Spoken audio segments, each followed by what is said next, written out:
പ്രിയപ്പെട്ട പ്രേക്ഷകർക്ക് വീണ്ടും സ്വാഗതം. ഗവർണറുമായി ഗവർണറെ കണ്ടതിന് ശേഷം വി.ഡി. സതീശൻ നിയുക്ത മുഖ്യമന്ത്രി കന്റോൺമെന്റ് ഹൗസിൽ എത്തിയെന്നാണ് വിവരം. കന്റോൺമെന്റ് ഹൗസിൽ ഇപ്പോൾ നമ്മുടെ പ്രതിനിധി കാശ്മി താജ് ഇബ്രാഹിമുണ്ട്. ആഷ്മി, വി.ഡി. സതീശൻ മടങ്ങിയെത്തിയിരിക്കുന്നു, അവകാശവാദം ഉന്നയിച്ചു കഴിഞ്ഞു, ഇനി സത്യപ്രതിജ്ഞയുടെ ഊഴം.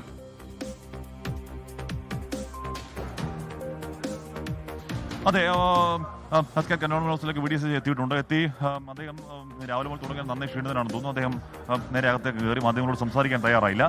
എന്തായാലും അതിനകത്ത് വി.ഡി. സതീശനുണ്ട്. ഒരുപാട് നേതാക്കൾ, ഒരുപാട് പ്രവർത്തകർ വീഡിയോ കാണാൻ ഇങ്ങോട്ടേക്ക് എത്തിയിട്ടുണ്ട്. അപ്പോൾ അവരോട് സംസാരിക്കുകയാണ്. കന്റോൺമെന്റ് ഹൗസിൽ ചില ചർച്ചകൾ ഇപ്പോൾ അവിടെ നടക്കുന്നുണ്ട്. ചില എം.എൽ.എമാരുണ്ട്, ഘടകകക്ഷി നേതാക്കൾ, ചിലർ ഷിബു ബേബി ജോൺ അടക്കമുള്ളവർ പിന്തുണക്കത്തരയ്ക്കാൻ ഇങ്ങോട്ട് വന്നിട്ടുണ്ട്. വി.ഡി. സതീശന് അടുത്ത വളരെ അടുത്ത അനുയായികൾ, വളരെ അടുത്ത പ്രവർത്തകർക്ക് ഇങ്ങോട്ടേക്ക് ഇവിടെ എത്തിയിട്ടുണ്ട്. ഇവിടെ ചെറിയ ചർച്ചകൾ ഒക്കെ നടക്കാനിടയുണ്ട്. അപ്പോൾ ഇനിയിപ്പോൾ കഴിഞ്ഞു പ്രധാനപ്പെട്ട ചടങ്ങുകളൊക്കെ, പ്രധാനപ്പെട്ട പരിപാടികൾ അല്ലെങ്കിൽ പ്രധാനപ്പെട്ട പ്രൊസീജിയേഴ്സ് പൂർത്തിയായി കഴിഞ്ഞിരിക്കുന്നു. ഇനി സത്യപ്രതിജ്ഞയ്ക്കുള്ള ഒരുക്കമാണ്. സത്യപ്രതിജ്ഞ 10 വർഷത്തിന് ശേഷം അധികാരത്തിന് പുറത്തു വന്ന് തിരികെ വന്ന ഒരു യു.ഡി.എഫ് സർക്കാർ സത്യപ്രതിജ്ഞയാണ്. അതിലൊരു ആഘോഷമോട് ഉറപ്പായുണ്ട്, ആഘോഷ വൈബ് അതിനുള്ളൊരു ഉറപ്പായുണ്ട്, ആഘോഷ ഉറപ്പായുണ്ട്. അപ്പോൾ അതിനെ പരമാവധി ആഘോഷമാക്കി സത്യപ്രതിജ്ഞ ചടങ്ങുകൾ പൂർത്തിയാക്കാനാകും യു.ഡി.എഫിന് ആലോചന. ഇനിയിപ്പോൾ അതിൻ്റെ സത്യപ്രതിജ്ഞ ചടങ്ങിൻ്റെ ഒരുക്കങ്ങൾ തന്നെയാകും. വി.ഡി. സതീശൻ കന്റോൺമെന്റ് ഹൗസിൽ ഇങ്ങോട്ടേക്ക് എത്തിയിട്ടുണ്ട്. അതിനുശേഷം അതിനകത്തേക്ക് റൂമിനകത്തേക്ക് വീടിപ്പോയി. അല്പസമയത്തിനും പുറത്തേക്ക് വരും. ഇനി ഇവിടെ വീഡിയോ മാധ്യമങ്ങളോട് സംസാരിക്കുമ്പോൾ എന്ന കാര്യം എന്തായാലും നമുക്കറിയില്ല. എന്തായാലും ഇവിടെ നമുക്ക് ലീഡർ ഓഫ് ലൈവിലാണ് ഇവിടെ ലീഡർ ഓഫ് ഒപ്പോസിഷൻ കേരള എന്നുള്ള ബോർഡ് കാണാം. അത് അവിടെ അതിന് പുതിയ ഒരാൾ വരാൻ പോകുന്നു. ആ കസേരയിൽ പിണറായി വിജയനാണ് വരാൻ പോകുന്നത്. മുഖ്യമന്ത്രി ആ കസേരയിൽ ഇക്കാലം അത്രയും വരുന്ന വി.ഡി. സതീശൻ കേരളത്തിന്റെ മുഖ്യമന്ത്രിയെ പോകുന്നുണ്ട്. ഇവിടെ കന്റോൺമെന്റ് ഹൗസിന് നൂറുകണക്കിന് ആളുകൾ, നൂറുകണക്കിന് പ്രവർത്തകർ ഇവിടെ തടിച്ചുകൂടി അങ്ങനെ നിൽക്കുകയാണ്. വീഡിയോ ഒരു നോക്കണം. വീഡിയോ പക്ഷേ വന്നിറങ്ങി ഏതോ ഒരു നാഷണൽ മീഡിയയിലെ ഒരാൾ PTA-യാണെന്ന് തോന്നുന്നു രമേശ് ചെന്നിത്തലയെ ബന്ധപ്പെട്ട ഒരു ചോദ്യം ചോദിച്ചു. അല്ലെന്നുണ്ടെങ്കിൽ ഒരു പ്രതികരണം നമുക്ക് പ്രതീക്ഷിക്കാവുന്നതായിരുന്നു.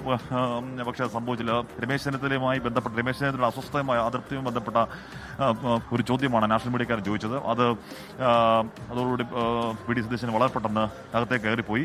ഇനി ഒരു പക്ഷേ അല്പം തന്നെ വിശ്രമം ഉണ്ടോ എന്നറിയില്ല, അതോ നേരെ ഇന്ന് തന്നെ എറണാകുളത്തേക്ക് മടങ്ങുമെന്ന് അറിയില്ല. എറണാകുളത്ത് അദ്ദേഹത്തെ കാത്ത് നൂറുകണക്കിന് ആളുകൾ നിൽക്കുന്നു. ഇന്ന് തന്നെ വലിയ ആഘോഷ പരിപാടികൾ അവിടെ കണ്ടതാണ്. അപ്പോൾ അതിൻ്റെ ആഘോഷ പരിപാടികളുടെ ബാക്കി അവിടെ കാണുമോ എന്നറിയില്ല. എന്തായാലും നമുക്ക് അല്പസമയം കൂടെ കാത്തിരിക്കാം. ഒരുപക്ഷെ വി.ഡി. സതീശൻ ഒരു മാധ്യമങ്ങളോടുള്ള ഒരു പ്രതികരണത്തിന് തയ്യാറാകുമോ കന്റോൺമെന്റ് ഹൗസിൽ എന്ന കാര്യം നമുക്ക് വ്യക്തമല്ല. എന്തായാലും ഇവിടെ വി.ഡി. സതീശനുമായി വളരെ അടുത്ത അനുയായികൾ, വളരെ അടുത്ത അനുയായികൾ, വളരെ അടുത്ത പ്രവർത്തകർ, എറണാകുളത്തെ ആളുകൾ അടക്കമുള്ളവർ നേരത്തെ തന്നെ വി.ഡി. സതീശൻ ഇങ്ങോട്ടേക്ക് ഗവർണർ ലോക്ഭവനിൽ നിന്ന് വി.ഡി. സതീശൻ ഇങ്ങോട്ടേക്ക് കാത്ത് ഇവിടെ കാത്തുനിൽപ്പുണ്ടായിരുന്നു. അവരോട് അകത്ത് ചെറിയ ചില ആശയവിനിമയങ്ങൾ നടത്താണ് വി.ഡി. സതീശൻ. അതിനുശേഷം പുറത്തേക്ക് ഒരുപക്ഷെ വന്നേക്കാം. മാധ്യമങ്ങൾ സംസാരിക്കും. നമുക്ക് അക്കാര്യം എന്തായാലും അറിയില്ല. ഇനി എന്തായാലും കഴിഞ്ഞു. ഇനി അതിന്റെ പ്രൊസീജിയർ കഴിഞ്ഞു.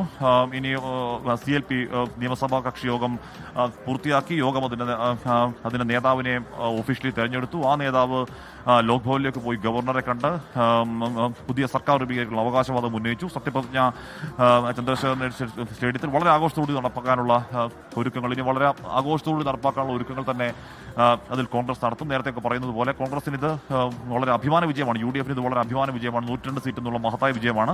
ആ മഹത്തായ വിജയം 10 ദിവസത്തെ ആര് മുഖ്യമന്ത്രി എന്ന ചോദ്യത്തിൽ കുറച്ചൊരു മങ്ങൽ സംഭവിച്ചെങ്കിലും ആ മങ്ങലൊക്കെ മാറ്റിക്കൊണ്ട്, ആ ക്ഷീണമൊക്കെ മാറ്റിക്കൊണ്ട് ആ സത്യപ്രതിജ്ഞ ചടങ്ങ് വലിയ ഗംഭീരമായ ചടങ്ങാക്കാനുള്ള ഒരുക്കങ്ങൾ ഇപ്പോഴും തുടങ്ങിയിട്ടുണ്ട് കന്റോൺമെന്റ് ഹൗസിൽ.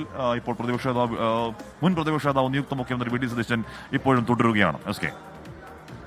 ഓക്കെ, ആഷ്മി താജ് ഇബ്രാഹിമാണ് കന്റോൺമെന്റ് ഹൗസിൽ നമുക്കൊപ്പം ചേർന്നത്. ലോക് ഭവനിൽ സന്ദർശനം നടത്തിയതിനു ശേഷം നിയുക്ത മുഖ്യമന്ത്രി വി.ഡി. സതീശൻ കന്റോൺമെന്റ് ഹൗസിൽ മടങ്ങിയെത്തിയെന്നാണ്. അദ്ദേഹം ഉമ്മൻചാണ്ടിയുടെ ജഗതിയിലുള്ള വീടും സന്ദർശിക്കുമെന്നാണ് നമുക്ക് അറിയാൻ കഴിയുന്ന വിവരം.